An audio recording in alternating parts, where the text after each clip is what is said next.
5.1e, dual unit conversion. Some types of measurements must be done using a combination of units. So for example, speed is measured using a combination of time and length units. So we measure speed in miles per hour, right? Miles per hour. What this means is it's miles over hours is our units. And the per, just like before, means divide. So we're dividing miles per hour. This is an example of a rate, how a measurement is changing with respect to time. So how your distance changes over time is speed.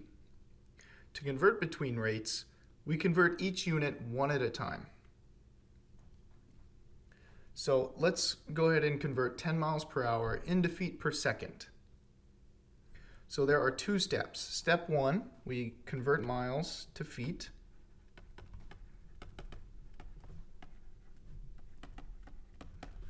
And step two, we convert hours to seconds.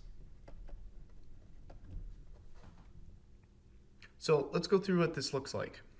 In step one, we need to multiply by the conversion factor and get it into feet per hour. So we have 10 miles per hour.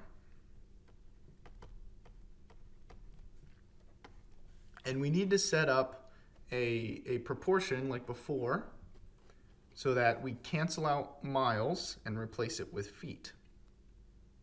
Well, just like before, when we're converting from the unit on the top of the rate, what we're converting to goes on top, and what we're converting from goes on bottom. One way we can check this is that when we would multiply this, the miles cancel because there's a miles on top and a miles on bottom, leaving feet per hour. The conversion factor between feet and miles is 5,280 feet per 1 mile.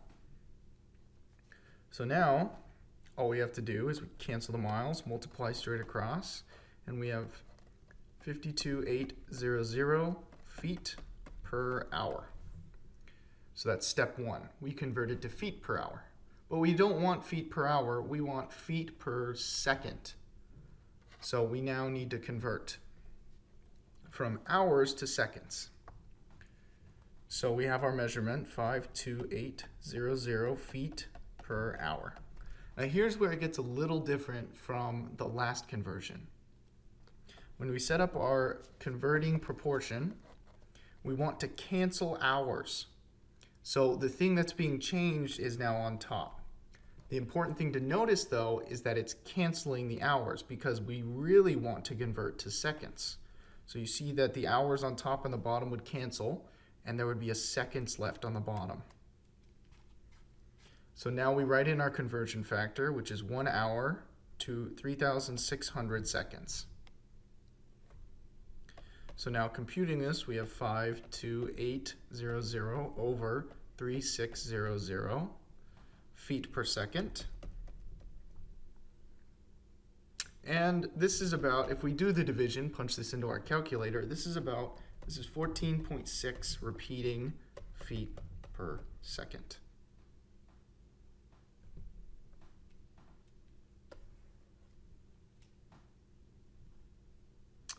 So there were two steps to the problem, converting from one unit to another and then converting from that second unit to another unit as well. So let's go through another example. Convert 12 grams per second into kilograms per hour. So this might be maybe a grain silo that's dropping grams of wheat, and we want a rate on how that's going. So grams per second. So step one, we need to convert grams to kilograms. And then our second step is convert seconds to hours.